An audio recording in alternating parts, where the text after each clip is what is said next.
Hello मेरे दोस्तों, my super English class में आपका स्वागत है। आज जो हम बात करने जा रहे हैं पर्सी बाइस शैली के बारे में, पीवी शैली के बारे में। बहुत ही इम्पोर्टेंट टॉपिक है, सभी को पता है, सभी ने पढ़ चुके होंगे। फिर भी मैं आप लोगों के लिए जो इम्पोर्टेंट वर्क है उसका मैं आपके साथ डिस्कस करना चाह रहा था। जो मेरे हिसाब से इम्पोर्टेंट वर्क है और उनके इम्पोर्टेंट जो नोट्स है हमारे पास या हमने जो बनाए हैं वो सभी के साथ मैं शेयर करना चाह रहा था। तो I think that you will appreciate my all effort. तो please we will not waste our time, we will discuss about our today topic Percy Bysshe Shelley. First you please subscribe your channel and like, if you like the video it will be good for me that I will make some good video for you, and my whole class is totally free for you. तो चलो हम बिना वक्त गवाए शुरू करते हैं। सबसे पहले तो English poet P B Shelley was born at field place near Horsham England in 1792। Romantic age के इम्पोर्टेंट कवि हैं, ठीक है। He is also poet, essayist, ठीक है, ऑल्सो। तो he was born on 1792। He was the eldest son of Timothy and Elizabeth Shelley. Here the spelling wrong. Shelley attended Sion House Academy from 1802 2 to 4 and later joined Eton College. ठीक है, आगे देखते हैं। He was born on 4 August 1792। तो 4 अगस्त थे उनका birth date. American literary critic Harold Bloom, ठीक है। तो अमेरिकन अमेरिकन लिटरेरी क्रिटिक हैं Harold Bloom, who describes him as a super craftsman, a lyric poet without rival and surely one of the most advanced sceptical intellects ever to write a poem. ठीक है, it is very very important quote, okay. And it is also very important term of literary theory. चलो next we will see a radical in his poetry as well as in his political and social views. Shelley did not achieve fame during his lifetime. जिंदगी भर में उन्हें जो है कोई अपना fame नहीं मिला due to his writing, but recognition of his achievements in poetry grew steadily following his death, and he became an important influence on subsequent generations of poets, including Browning, Swinburne, Hardy, and Yeats. He died on 8th July 1822। ठीक है, 29 साल की उम्र में उनकी death हो गई थी। आगे देखते हैं। Shelley also wrote prose fiction and a quantity of essays on political, social and philosophical issues. Much of this poetry and prose was not published in his lifetime or only published in expurgated form due to the risk of prosecution for political and religious libel. From the 1820s, his poems and political and ethical writings became popular in quaint, Chartist and radical political circle, and later drew admirers of diverse as Karl Marx, Mahatma Gandhi and George Bernard Shaw।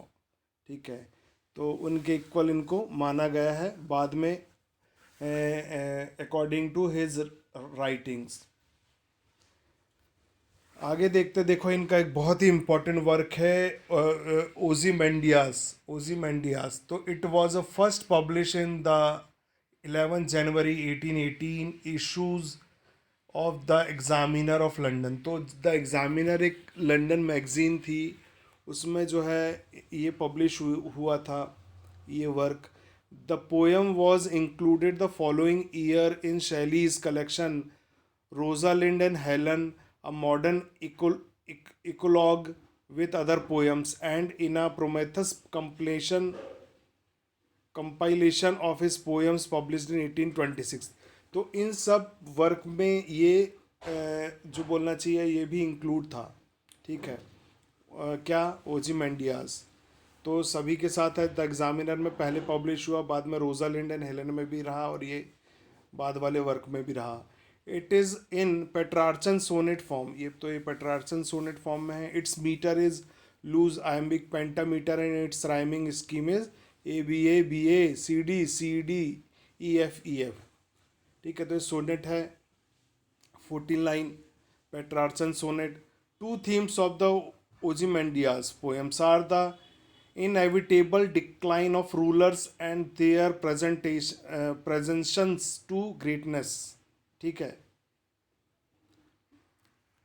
क्या कुछ गड़बड़ पढ़ा? Inevitable क्या है? Poems are the inevitable decline of rulers and their pretensions to greatness. तो ये उसका theme है ओzymandias का।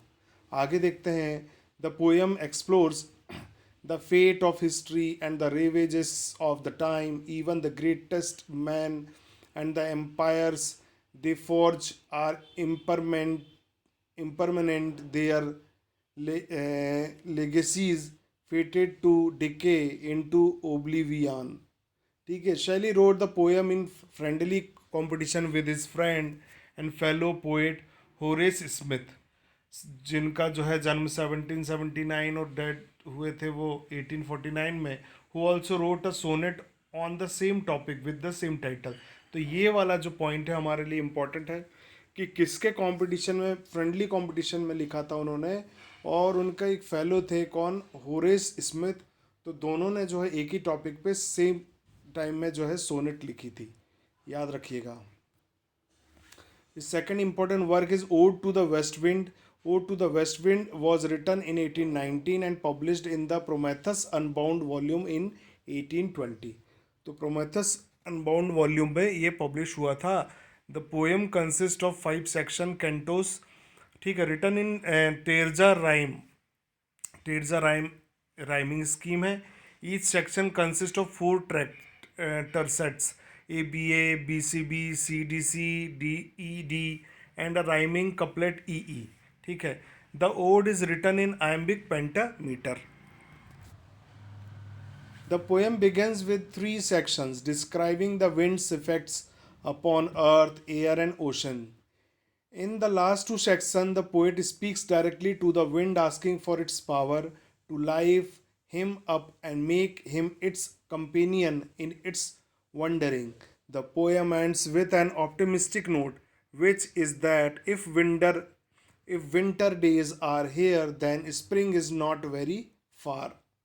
So these all are the theme of the particular poem। This poem is a highly controlled text about the role of the poet as the agent of political and moral change। आगे देखते हैं। Third important work is defence of poetry. A defence of poetry is an ऐसे।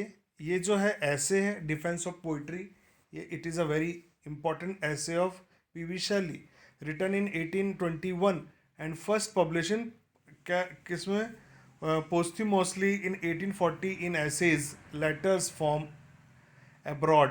ठीक है, तो उनके जो बोलना चाहिए डेथ होने के बाद ये पब्लिश हुआ है।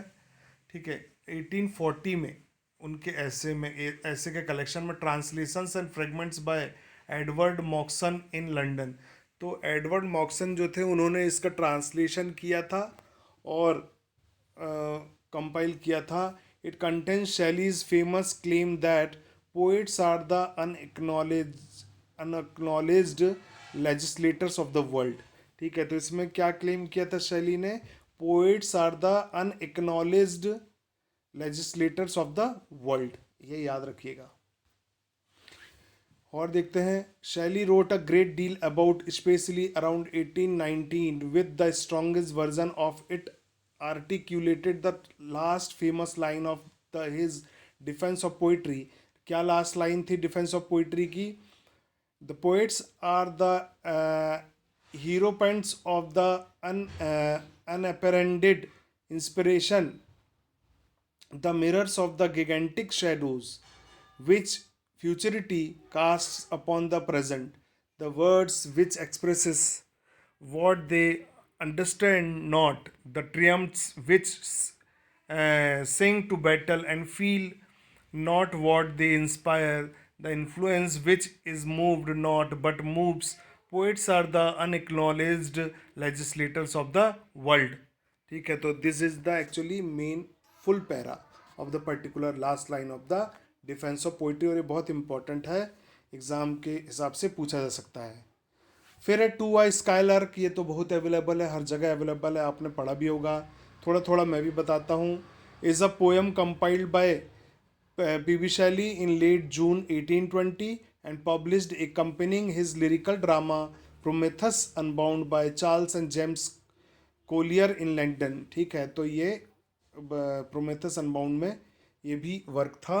The poem begins with the description of the skylark high above in the sky, the bird is chart characterised as a spirit, its song is described as unpremeditated art. Unpremeditated art के रूप में ये song को describe किया है, और इसमें bird को एक स्पिरिट के रूप में दिखाया गया है, और बहुत सारी चीज़ें इस पोएम में है, तो इसको आपको अलग से भी एक बार पढ़ लेना चाहिए।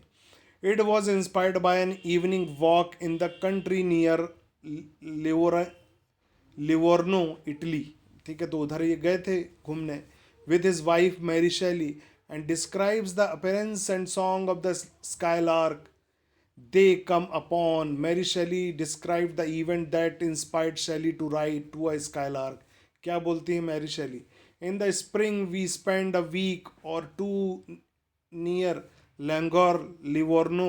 It was on a beautiful summer evening while wandering among the lanes whose myrtle hedges were the bowers of the fireflies that we heard the caroling of the skylark. ठीक है, तो स्काईलार्क उनको दिखती नहीं थी पर उसका साउंड वो सुनते थे, उस पर उन्होंने ये कविता लिख दी। Alexander Mackie argued in 1906 that the poem, along with John Keats' Ode to a Nightingale, ठीक है, जॉन कीट्स की जो Ode to a Nightingale है, are two of the glories of English literature. मतलब the nightingale and the lark for long monopolised poetic idolatry, a privilege they enjoyed solely on account of their pre-eminence of songbirds. Keats' Ode to a Nightingale and Shelley's Ode to a Skylark are two of the glories of English literature, but both were written by men who had no claim to special or exact knowledge of ornithology as such. मतलब ऐसे ये दोनों poet थे जिनको ornithology के बारे में नहीं पता है, और फिर भी इन्होंने ये दोनों पोएम बहुत ही महान कविताएं लिख डाली है। तो हमारे लिए बहुत इम्पोर्टेंट ये वाला नोट है। Who said this? अलेक्जेंडर मैकी बोलते हैं। ठीक है, और कंपेयर करते हैं और बोलते कि दोनों महान कवियों की महान कविताएं हैं। ठीक है, आगे देखते हैं। The another important work is the masque of energy. The masque of energy और the mask of energy, both the name available. It is a British political poem written in 1819 following the Peterloo massacre of that year. In his call for freedom, it is perhaps the first modern statement of the principle of non-violent resistance. The poem was not published during Shelley's lifetime and did not appear in print until 1832, when published by Edward Moxon in London with a preface by Leigh Hunt. तो इसका जो preface है वो ली Hunt ने लिखा था और publish किया था एडवर्ड मॉक्सन ने लंदन में। कब? 1832 में। ठीक है, द मॉस्क्यू ऑफ एनर्जी। और इसमें और क्या है? Political authors and campaigners Richard Holmes and Paul Foot among others describe as the greatest political poem ever written in English. ठीक है, तो कौन बोल रहा है ये ध्यान रखिएगा, it is important quote. Paul Foot ने बोला है और भी लोगों ने बोला है the greatest political poem ever written in English. Richard Holmes और पॉल फूट ने बोला है। Then another important work is the Cenci drama. It is a drama and tragedy which were written published in 1819 ठीक है। The sensi a tragedy इन, ये it is a 5 act, 1819 is a verse drama in 5 acts written in the summer of 1819 and inspired by a real Italian family, the House of Sensi. In particular, Beatrix Sensi, pronounced Sensi. So Shelley composed the play in Rome and at Villa Valsovano near Livorno from May to August 5, 1819. The work was published by Charles and James Ollier in London in 1819, ये भी 1819 में इसको publish किए थे. The Livorno edition was printed in Livorno, तो Livorno का जो वहाँ का एडिशन था वो वहीं पर प्रिंट हुआ था. ठीक है. तो the Cenci and the tragedy in 5 acts, याद रखिएगा. अलस्टर, एलस्टोर और द स्पिरिट ऑफ सॉलिट्यूड. ठीक है. अलस्टर और the spirit of solitude. The poem is 720 lines long. It is considered to be, 720 line की है. It is considered to be one of the first of Shelley's major poems, first publish in 1816. ठीक है. बड़ी poem में है ये. It is published in 1816 and his contemporary and friend Thomas Love Peacock suggest the name Alastor which comes from Roman mythology. ठीक है. तो उनके फ्रेंड थॉमस लव पिकॉक ने सजेस्ट किया था ये name. John Gibson Lockhart of Blackwood's Edinburgh's magazine wrote that Shelley is a man of genius. Mr. Shelley is a poet almost in the very highest sense of that mysterious. Who said this? This John Gibson. ठीक है. एडिनबर्ज magazine में उन्होंने लिखा था. Then another work is Julian and Medola. Julian and Medola, a conversation. It is written in, I think, 1818-19, is a philosophical poem in 617 lines of engemmed heroic couplets. ठीक है. Published पोस्ट्यूमसली, मतलब after death उनकी publish हुई थी ये 1824 में.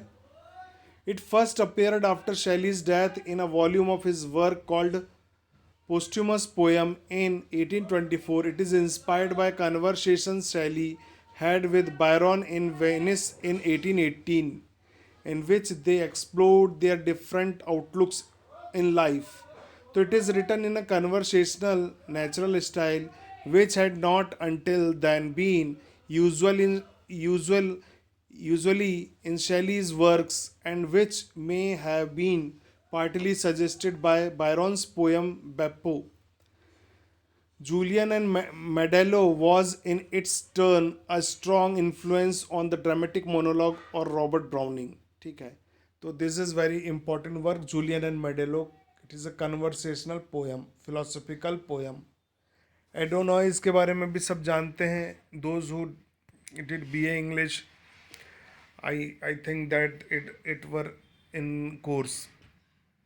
Adonais, an elegy on the death of John Keats, pastoral elegy written in 1821 and widely registered as one of the Shelley's best and best known work. तो pastoral elegy में लिखा है, the poem which is in 495 lines in 55 Spenserian stanzas. It is a pastoral elegy in the English tradition of John Milton's Lycidas. ठीक है. तो John Milton ने जो लेसिडस लिखा है उसी के ट्रेडिशन में उन्होंने ये लिखा है. 495 लाइन है, 55 स्पेंसीरियन स्टेंजा है. शैली रोट अबाउट द वर्क, क्या बोलते हैं, it is a highly wrought piece of art, perhaps better in point of composition than anything I have written. जो भी मैंने लिखा उसमें सबसे बेहतरीन ये है. ठीक है. फिर है Prometheus Unbound. It is a 4-act lyrical drama first published in 1820. Shelley play is a closet drama. ये closet drama है, meaning it was not intended to be produced on the stage. मतलब कि इसको स्टेज पे produce नहीं किया जा सकता. इस तरह it is called a closet drama. ठीक है. सिर्फ पढ़ना है. ठीक है. It is a concerned with the torments of the Greek mythological figure Prometheus, who defies the gods and gives fire the humanity, for which he is subjected to eternal punishment and sufferings at the hands of Zeus. It is inspired by the classical Prometheus, a trilogy of plays attributed to Achilles. ठीक है, आगे देखते हैं। ये एक और work है, Hellas poem है। Hellas is a verse drama written in 1821। तो ये ड्रामा है बट पोएम में लिखा हुआ है ये इन 1821 and published in 1822। Shelley wrote it while living in Pisa with a view to raising money for the Greek War of Independence. It was to be Shelley's last published poem during his lifetime. ठीक है, तो it is called a verse drama भी बोलते हैं, but it is a poem actually, and it is a last published poem during his lifetime. उनके जिंदा रहते हुए आखिरी पब्लिश पोएम है हिलास, जो कि 1821 में 1822 में पब्लिश हुई थी। फिर the triumph of life, Shelley was working on the poem when he accidentally drowned on 8th July 1822 during a storm on a voyage from Langon। जब वो लैंगन की यात्रा पे जा रहे थे और तूफान में उनकी वो डूबने से उनकी मृत्यु हो गई थी, तो इस पर वो वर्क कर रहे थे। The triumph of life was the last major work for his death in 1822 and the work was life unfinished. ये अनफिनिश्ड ही रहा। Shelley wrote the poem at Case Magni in Lerici, Italy in the early summer of 1822. He modeled the poem written in Terza Raima and Petrarch's Trionfi and Dante's Divine Comedy। ठीक है, तो किस पर लिखा है उन्होंने? पेट्रार्क्स ट्रियोन्फी एंड दांतेस की divine comedy पर ये लिख रहे थे वो ये पोएम। तो अनफिनिश्ड है। This is the theme of the poem is an exploration of the nature of the being and reality. For Shelley, life itself, the painted veil which obscures and disguises the immortal spirit, is a more universal conqueror than love, death, fame, chastity, divinity, or time. And in a dream vision, he sees that this triumphal chariot pass on the storm of own rushing splendor over the captive multitude of man. Ultimately, nature life corrupts and triumphs over the spirit. तो this is the theme of the particular poem. फिर है एक और उनका बहुत अच्छा work है जेस्ट्रोजी। जेस्ट्रोजी जो है अ रोमांस इज़ अ गोथिक, और ये गोथिक नावल है। गोथिक नावल पे भी एक मेरा वीडियो है, व्हाट इज़ गोथिक नावल, देख लीजिएगा आप। तो गोथिक नावल में सब कुछ रहता है, सुपर नेचुरल, जादू टोना और डरावना, सब कुछ रहता है, हॉरर। तो first publish in 1810 London by George Wilkie and George Robinson. तो बिना किसी नाम के पब्लिश किए थे उन्होंने बाय PBS। उन्होंने सिर्फ क्या लिखा था ऑथर के नाम में? PBS। The first of Shelley's two early Gothic novellas, the other being Saint Irvyne. तो दूसरा एक और उनका गोथिक नॉवल है Saint Irvyne. Outlines his aesthetic worldview through the villain Jastrozi and the touches upon the earliest thoughts on irresponsible self-indulgence and violence revenge. And 1810 reviewer wrote, क्या reviewer लिखता है, that the main character Jastrozi is one of the most savage and improbable demons that ever issued from the deceased brain। तो ये लिखता है कौन? Reviewer लिखता है जस्ट्रोजी के बारे में। शैली ने लिखा है कि जस्ट्रोजी एट द एज ऑफ 17, अच्छा उन्होंने 17 साल की उम्र में जस्ट्रोजी लिखा था। Shelley's first publish prose work है, फर्स्ट पब्लिश प्रोज वर्क जस्ट्रोजी। फिर ये है इसी का जो सेकंड था गोथिक नॉवल, एक और लिखा था, तो सेंट एरविन और the रेसिक्रूशियन A Romance it is also a gothic horror novel written by B.B. Shelley in 1810। उसके बाद ये एक और वर्क है the devil's walk. The devil's walk a ballad है, was a major poetical work published in 1812 The poem consisted of 7 irregular ballads, stanzas of 49 lines. The poem was a satirical attack and criticism of the British government. Satan is depicted meeting with key members of the British government, and the poem was modeled on and meant at the continuation of The Devil's Thoughts of 1799 by Samuel Taylor Coleridge and Robert Southey. The work is important in Shelley's development and evolution of writings that castigate and criticize the British government to achieve political and economic reform. ठीक है, तो ये जो शैली वो sorry Samuel टॉलरेज कोलरेज और Robert Southee ने जो लिखे थे उसी का कंटिन्यूशन ये पार्ट आप मान सकते हो, द डेविल्स वॉक। फिर उसके अलावा भी उनके बहुत सारे वर्क है जो कि मैरी शैली के साथ उन्होंने कॉम्बिनेशन में लिखा था, कैलेबोरेशन में लिखा था। History of the 6 week tour 1817। फिर प्रॉस्पाइन लिखा था 1820 में, और मिडास भी 1820। तो मिडास, प्रॉस्पाइन, प्रोजरपाइन 1820 में, और history of the 6 weeks tour 1817 में। उसके बाद ये ऐसे उन्होंने लिखे हैं बहुत सारे। अभी हमने देखा था द नेसेसिटी ऑफ एथिज्म, जो कि उन्होंने T.J. होग के साथ लिखा है। फिर political essay on the existing state of things and addresses to the Irish people. तो एक बार हम लोगों को इसको रीड कर लेना चाहिए।